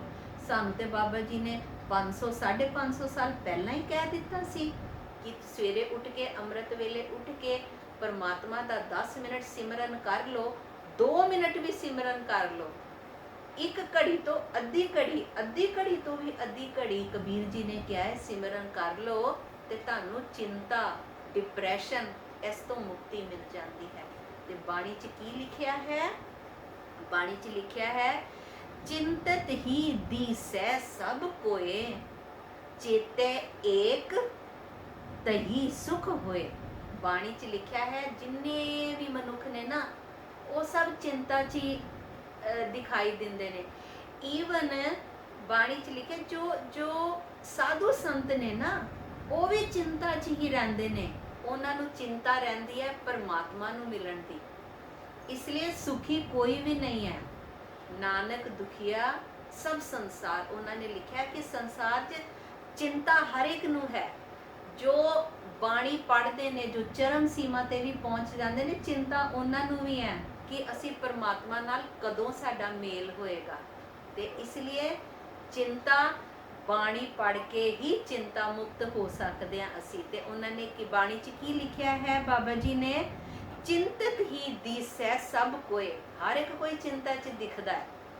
ਚੇਤੈ ਏਕ ਤਹੀ ਸੁਖ ਹੋਏ, ਪਰਮਾਤਮਾ ਨੂੰ ਯਾਦ ਕਰ, ਚੇਤੇ ਇੱਕ ਪਰਮਾਤਮਾ ਨੂੰ ਰੱਖ, ਤਾਂ ਹੀ ਤੈਨੂੰ ਸੁਖ ਪ੍ਰਾਪਤ ਹੋਏਗਾ ਤੇ ਤੈਨੂੰ ਚਿੰਤਾ ਮੁਕਤ ਤੂੰ ਤਾਂ ਹੀ ਹੋਏਗਾ। ਗੁਰਬਾਣੀ ਦਾ ਹੋਰ ਫਾਇਦਾ ਸਾਨੂੰ ਮਿੱਠਾ ਬੋਲਣਾ ਸਿਖਾਉਂਦੀ ਹੈ। ਮਿੱਠਾ ਬੋਲਣਾ, ਅਸੀਂ ਤੇ ਅੱਜ ਕੱਲ੍ਹ ਦੇਖਿਆ ਕਿ ਕੋਈ ਗੁੱਸੇ ਤੋਂ ਬਗੈਰ, ਕੋਈ ਗਾਲੀ ਤੋਂ ਬਗੈਰ ਕੋਈ ਕਿਸੇ ਦੇ ਨਾਲ ਗੱਲ ਹੀ ਨਹੀਂ ਕਰਦਾ। ਅੱਜ ਕੱਲ੍ਹ ਦੇ ਉਹਦੇ 'ਚ ਵੀ ਲਿਖਿਆ ਕੱਲ ਤਾਤੀ ਠਾਂਡਾ ਹਰਨਾਓ, ਕਿ ਕਲਯੁਗ ਦੇ ਵਿੱਚ ਤੇ ਸਾਰੇ ਤੱਤੇ, ਸਾਰੇ ਗਰਮ ਹੋਏ ਹੋਏ ਨੇ, ਸਭ ਨੂੰ ਇੰਨੇ ਨਫ਼ਰਤ ਭਰੀ ਹੋਈ ਹੈ ਇੱਕ ਦੂਜੇ ਤੋਂ ਕਿ ਤੂੰ ਮੈਨੂੰ ਇਹ ਗਲਤ ਬੋਲਿਆ ਕਿਉਂ। ਰੋਡ ਰੇਜ ਇੰਨੀ ਹੈ। ਔਰ ਸਾਨੂੰ ਬਾਣੀ ਕੀ ਕਹਿੰਦੀ ਹੈ? ਸਾਨੂੰ ਬਾਣੀ ਮਿੱਠਾ ਬੋਲਣਾ ਸਿਖਾਉਂਦੀ ਹੈ। ਜੋ ਗੁਰਬਾਣੀ ਦੇ ਨਾਲ ਜੁੜ ਜਾਂਦਾ ਹੈ ਉਹ ਫਿਰ ਮਿੱਠਾ ਬੋਲਣਾ ਸਿੱਖ ਜਾਂਦਾ। ਜੇ ਅਸੀਂ ਮਿੱਠਾ ਬੋਲਾਂਗੇ, ਕਿਸੇ ਨੂੰ ਅਪਸ਼ਬਦ ਬੋਲਾਂਗੇ ਹੀ ਨਹੀਂ, ਤੇ ਫਿਰ ਸਾਨੂੰ ਕੋਈ ਕੀ ਕਹੇਗਾ। ਪਰ ਅਗਲਾ ਬੰਦਾ ਸਾਨੂੰ ਅਗਰ ਮੂਰਖ ਸੋਚ ਕੇ ਵੀ ਅਗਰ ਕੋਈ ਸਾਨੂੰ ਕਹਿੰਦਾ ਹੈ, ਉਹ ਬੁਰਾ ਬੋਲ ਜਾਂਦਾ ਹੈ, ਤੇ ਫਰੀਦ ਜੀ ਨੇ ਤੇ ਇਹ ਵੀ ਕਿਹਾ ਹੈ ਕਿ ਕੋਈ ਅਗਰ ਤੈਨੂੰ ਮਾੜਾ ਕਹਿੰਦਾ ਨਾ, ਤੂੰ ਅੱਗੋਂ ਉਹਨੂੰ ਮਾੜਾ ਨਾ ਕਹਿ, ਤੂੰ ਉਹਨੂੰ ਮਾਫ ਕਰ ਦੇ। ਤੇ ਬਾਣੀ 'ਚ ਕੀ ਲਿਖਿਆ ਹੈ? ਮਿੱਠਾ ਬੋਲੇ ਅੰਮ੍ਰਿਤ ਬਾਣੀ, ਅਨ ਦਿਨ ਹਰ ਗੁਣ ਗਾਓ। ਕਿ ਹਰ ਰੋਜ਼ ਤੁਸੀਂ ਪ੍ਰਮਾਤਮਾ ਦੇ ਗੁਣ ਗਾਓ ਔਰ ਅੰਮ੍ਰਿਤ ਬਈ ਮਿੱਠੀ ਬਾਣੀ ਆਪਣੇ ਮੂੰਹ ਤੋਂ ਬੋਲੋ। ਮਿੱਠੀ ਬਾਣੀ ਬੋਲਣ ਦੇ ਨਾਲ ਤੇ ਪਰਾਏ ਵੀ ਆਪਣੇ ਹੋ ਜਾਂਦੇ ਨੇ, ਦੁਸ਼ਮਣ ਵੀ ਆਪਣੇ ਹੋ ਜਾਂਦੇ ਨੇ। ਔਰ ਗੁਰਬਾਣੀ ਸਾਨੂੰ ਕੀ ਸਿਖਾਉਂਦੀ ਹੈ? ਸਾਨੂੰ ਅੱਛਾ ਸੁੱਚਾ ਉੱਚਾ ਇਨਸਾਨ ਬਣਨਾ ਸਿਖਾਉਂਦੀ ਹੈ। ਕਿਉਂ? ਕਿਉਂਕਿ ਬਾਣੀ 'ਚ ਲਿਖਿਆ ਹੈ ਕਿ ਬਾਣੀ 'ਚ ਕੀ ਲਿਖਿਆ ਹੈ ਕਿ ਪੇਟ ਭਰਿਓ ਪਸ਼ੂਆਂ ਜਿਉ, ਸੋਇਓ ਮਨੁੱਖ ਜਨਮ ਹੈ ਹਾਰਿਓ। ਕਿਉਂਕਿ ਅਸੀਂ ਤੇ ਪਸ਼ੂਆਂ ਜਿਵੇਂ ਆਪਣਾ ਪੇਟ ਭਰ ਕੇ ਸੋ ਜਾਂਦੇ ਹਾਂ, ਪਰ ਅੱਛਾ ਇਨਸਾਨ ਬਣਨਾ ਹੈ ਸਾਨੂੰ ਕਿਸ ਤਰ੍ਹਾਂ? ਕਿ ਸਾਨੂੰ ਵਾਹਿਗੁਰੂ ਦੇ ਨਾਲ ਜੁੜਨਾ ਹੈ, ਸਾਨੂੰ ਆਪਣਾ ਜਨਮ ਗਵਾਉਣਾ ਨਹੀਂ ਹੈ। ਤੇ ਸੰਗਤ ਜੀ, ਟਾਈਮ ਮੈਂ ਜ਼ਿਆਦਾ ਲੈ ਲੈਂਦੀ ਹਾਂ ਹਰ ਵਾਰੀ, ਤੇ ਇਸ ਲਈ ਇੱਕ ਛੋਟੀ ਜਿਹੀ ਸਾਖ, ਇੱਕ ਸ਼ਬਦ ਜੋ ਅੱਜ ਦਾ ਸ਼ਬਦ ਹੈ ਉਹ ਦਸਮ ਗ੍ਰੰਥ ਚੋਂ ਲਿੱਤਾ ਹੈ ਸ਼ਬਦ, ਚੰਡੀ ਕੀ ਵਾਰ। ਇਹਦੇ 'ਚ ਵੀ ਪਰਮਾਤਮਾ ਦੀ ਸਿਫਤ ਸਲਾਹ ਉਹਨਾਂ ਨੇ ਦੱਸੀ ਹੈ ਕਿ ਕਿੰਨੀ ਤੇਰਾ ਅੰਤ ਨਾ ਪਾਇਆ। ਕਿ हे ਪਰਮਾਤਮਾ, ਤੇਰਾ ਤੇ ਕੋਈ ਅੰਤ ਪਾ ਹੀ ਨਹੀਂ ਸਕਿਆ, ਤੇਰਾ ਕੋਈ ਨਹੀਂ ਅੰਤ ਪਾ ਸਕਿਆ। ਵੱਡੇ ਵੱਡੇ ਮੁਨ ਦੇਵਤੇ ਕਈ ਜੁਗ ਤੀਨੀ ਤਨ ਤਾਇਆ। ਕਿ ਵੱਡੇ ਵੱਡੇ ਦੇਵਤਿਆਂ ਮੁਨੀਆਂ ਨੇ ਆਪਣਾ ਤਨ ਤਾਇਆ, ਮਤਲਬ ਕਿ ਆਪਣਾ ਸਰੀਰ ਤਪਾਇਆ ਤਪੱਸਿਆ ਕਰਕੇ, ਪਰ ਉਹ ਤਾਂ ਵੀ ਉਹ ਨਹੀਂ ਦੇਖ ਪਾਏ ਕਿ ਤੇਰਾ ਅੰਤ, ਤਾਂ ਵੀ ਉਹ ਨਹੀਂ ਦੱਸ ਪਾਏ ਕਿ ਤੇਰਾ ਅੰਤ ਕੀ ਹੈ। ਤੂੰ ਪਰਮਾਤਮਾ ਇੰਨਾ ਵੱਡਾ ਹੈ, ਇੰਨਾ ਦਿਆਲੂ ਹੈ, ਇੰਨਾ ਕਿਰਪਾਲੂ ਹੈ, ਤੂੰ ਪਾਲਣਹਾਰ ਹੈ। ਤੇਰੇ ਤੇ ਗੁਣ ਪੂਰੀ ਧਰਤੀ ਤੇ ਵੀ ਲਿਖਦੇ ਜਾਓ, ਧਰਤੀ ਖਤਮ ਹੋ ਜਾਏਗੀ, ਪਰ ਤੇਰੇ ਗੁਣ ਖਤਮ ਨਹੀਂ ਹੋਣਗੇ, ਤੇਰਾ ਅੰਤ ਨਹੀਂ ਪਾਇਆ ਜਾ ਸਕਦਾ। ਖੰਡਾ ਪ੍ਰਿਥਮੇ ਸਾਜ ਕੇ ਜਿਨ ਸਭ ਸਹਿਸਾਰ ਉਪਾਇਆ, ब्रह्मा विसन महेश साज कुदरत का खेल रचाए बनाया। कि परमात्मा ने खुद ही धरती साजी, परमात्मा ने खुद ही ब्रह्मा विसन महेश साजे, और खुद ये सारा खेल परमात्मा ने आप ही रचाया है। सिद्ध पर्वत मेदनी बिर थम्मा गगन रचाया।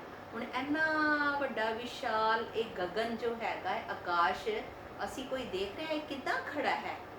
ਇੰਨੇ ਉੱਚੇ ਉੱਚੇ ਪਰਬਤ ਤੋਂ ਇਹ ਝਰਨੇ ਗਿਰ ਰਹੇ ਨੇ, ਇਹ ਕਿਸ ਸ਼ਕਤੀ ਨਾਲ ਗਿਰ ਰਹੇ ਨੇ? ਇਹ ਪਾਣੀ ਭਾਫ ਬਣ ਕੇ ਉੱਪਰ ਉੱਠ ਰਿਹਾ ਹੈ, ਇਹ ਕਿਸ ਦੀ ਸ਼ਕਤੀ ਦੇ ਨਾਲ ਉੱਠ ਰਿਹਾ ਹੈ? ਤੇ ਇਹ ਤੇ ਬਾਣੀ 'ਚ, ਦਸਮ ਗ੍ਰੰਥ 'ਚ ਵੀ ਬਾਣੀ ਨੇ, ਬਾਬਾ ਜੀ ਨੇ ਲਿਖਿਆ ਹੈ कि तू ही पर्वतां च भी तू ही है, दरख्तां च भी तू ही है, सागर च भी तू ही है, हर एक चीज़ च तू है परमात्मा। ते तू ही, तेरी ही रचना है।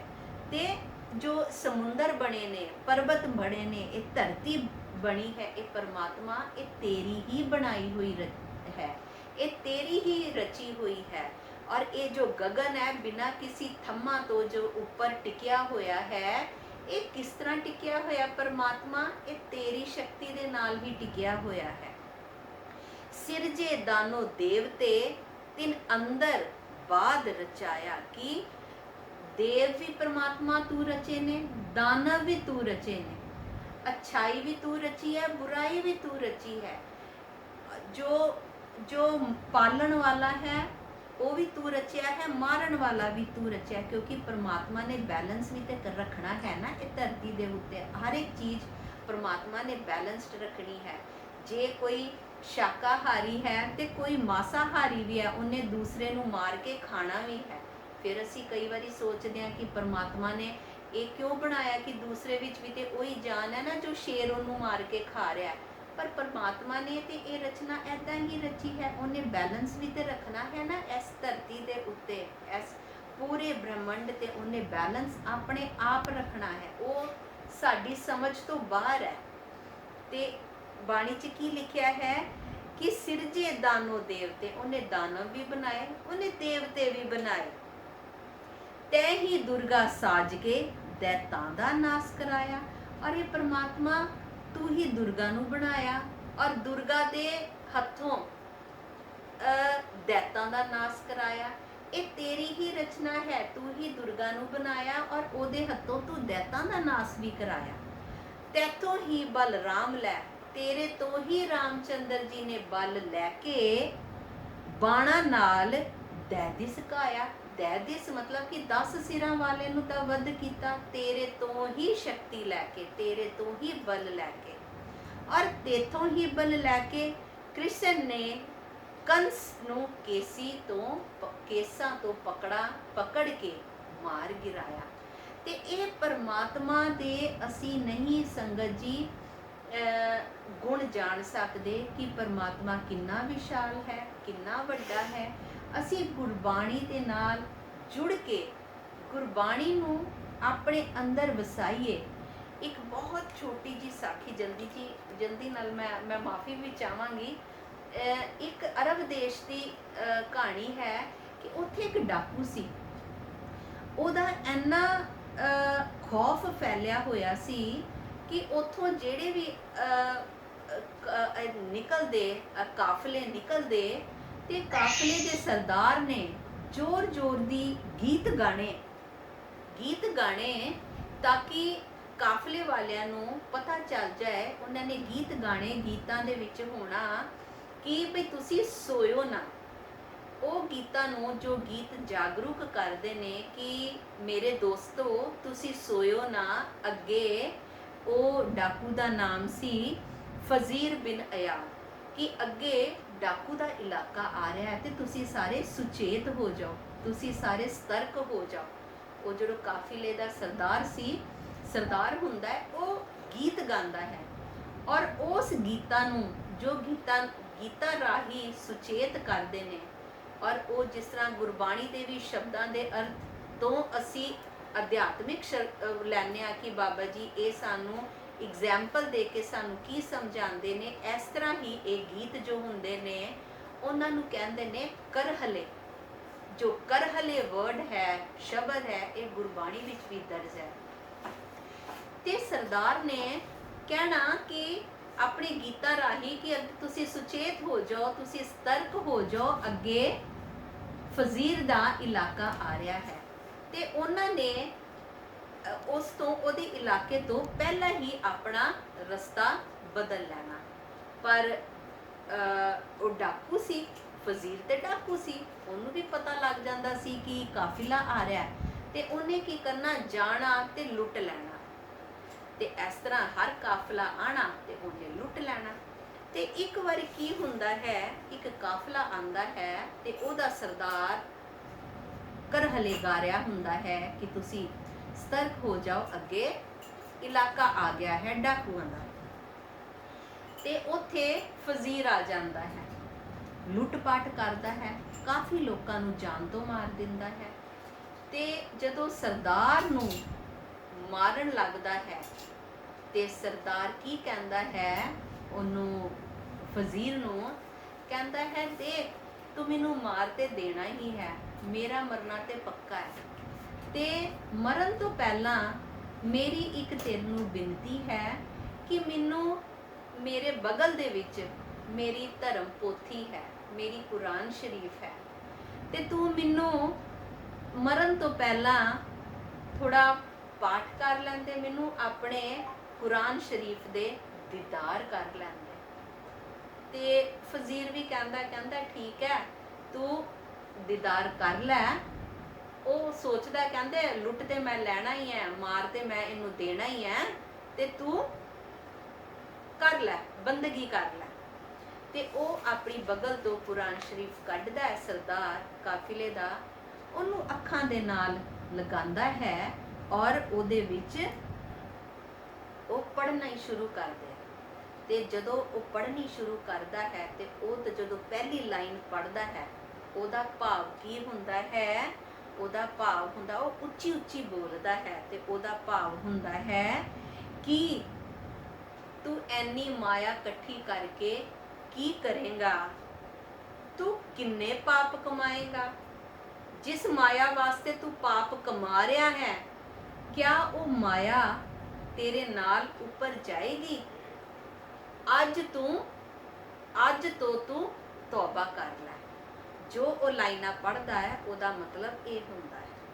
ਪਰ ਸੰਗਤ ਜੀ, ਅਸੀਂ ਵੀ ਇਹ ਬਾਣੀ ਰੋਜ਼ ਪੜ੍ਹਦੇ ਹਾਂ ਕਿ ਅਸੀਂ ਆਪਣੇ ਮਨ 'ਚ ਵਸਾਉਂਦੇ ਹਾਂ ਕਿ ਅਸੀਂ ਉੱਪਰ ਤੇ ਕੁਝ ਨਹੀਂ ਲੈ ਕੇ ਜਾਣਾ। ਅਗਰ ਅਸੀਂ ਜਾਣਾ ਹੈ ਤੇ ਅਸੀਂ ਆਪਣੇ ਕਰਮ ਨਾਲ ਲੈ ਕੇ ਜਾਣੇ ਨੇ, ਜੋ ਅਸੀਂ ਇੱਥੇ ਸ਼ੁਭ ਕਰਮ ਕਮਾਣੇ ਨੇ। ਤੇ ਅਸੀਂ ਕਿਆ ਇਹ ਆਪਣੇ ਮਨ 'ਚ ਵਸਾਉਂਦੇ ਹਾਂ? ਅਸੀਂ ਸ਼ਾਇਦ ਨਹੀਂ ਵਸਾਉਂਦੇ ਸੰਗਤ ਜੀ।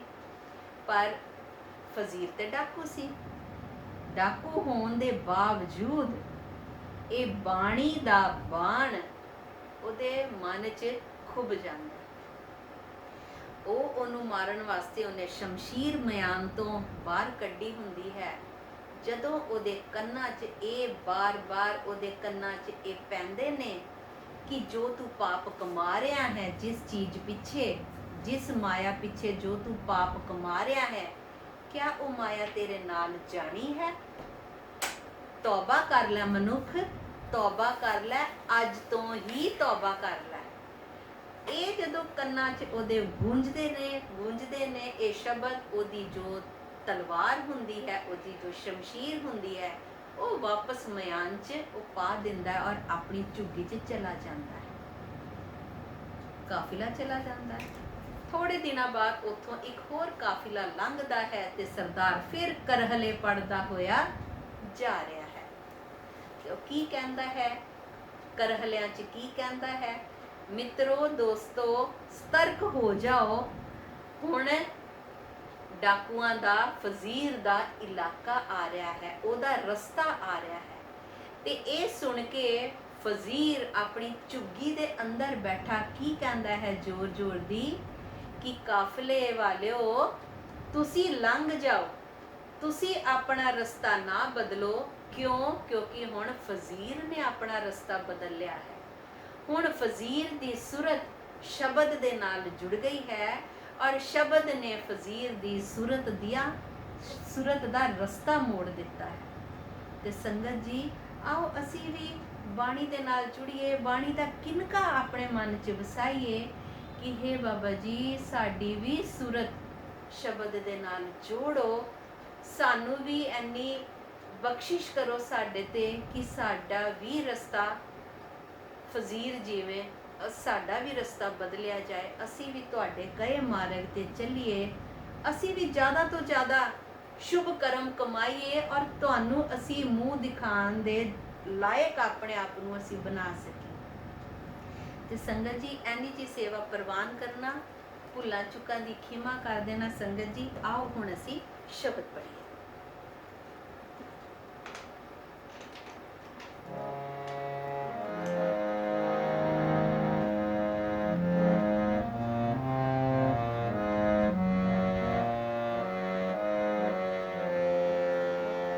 किन्नी तेरा अंत न पाया,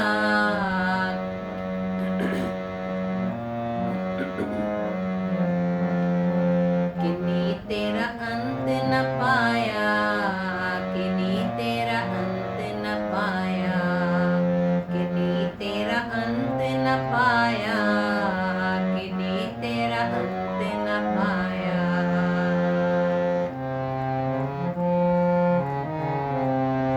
बड़े बड़े मुन देवते, बड़े बड़े मुन देवते, कई जुगति नितन ताया, कई जुगति नितन ताया, किन्नी तेरा अंत न पाया, किन्नी तेरा अंत न पाया, किन्नी तेरा अंत न पाया, किन्नी तेरा अंत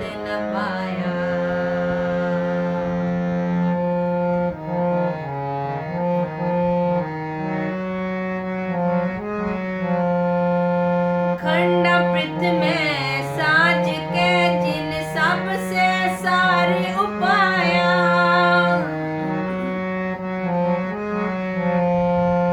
खंडा पृथ्वी में साज के जिन सबसे सारे उपाया।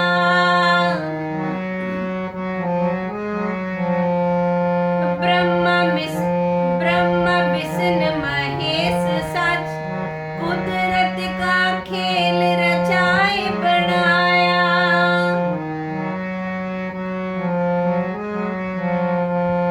ब्रह्मा विष्णु महेश सच कुदरत का खेल रचाए बनाया। बड़े बड़े मुन देवते,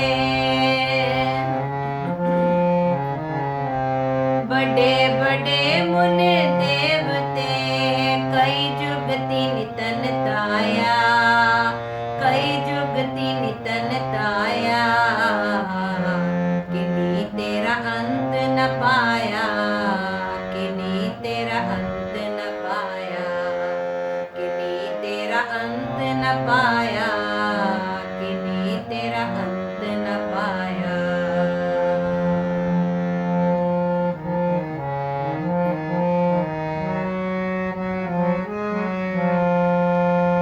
सिंध पर्वत मेदिनी बिन थमा गगन रहाया।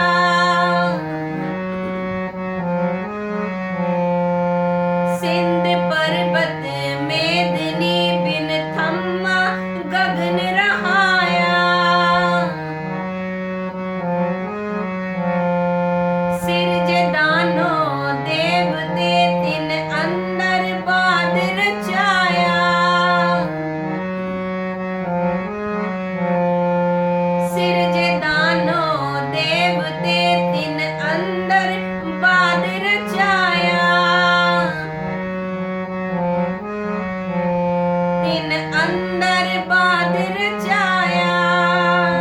बड़े बड़े मुन देवते, बड़े बड़े मुन देवते कई जुग तीन तन ताया। कई जुग तीन तन ताया। किन्हीं तेरा अंत न पाया। किन्हीं तेरा अंत न पाया। किन्हीं तेरा अंत न पाया। किन्हीं तेरा अंत न पाया।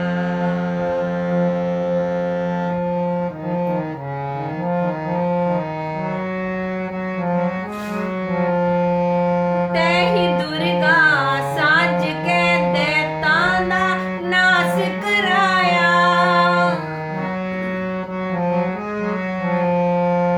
तैही दुर्गा साज के दैतां दा नास कराया। तैथों ही बलराम लै नाल बाणा दह सिर काया। तैथों ही बलराम लै नाल बाणा दह सिर काया। बड़े बड़े मुन देव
ताया, किन्हीं तेरा अंत न पाया, किन्हीं तेरा अंत न पाया, किन्हीं तेरा अंत न पाया, किन्हीं तेरा अंत न पाया, किन्हीं तेरा अंत न पाया, किन्हीं तेरा अंत न पाया।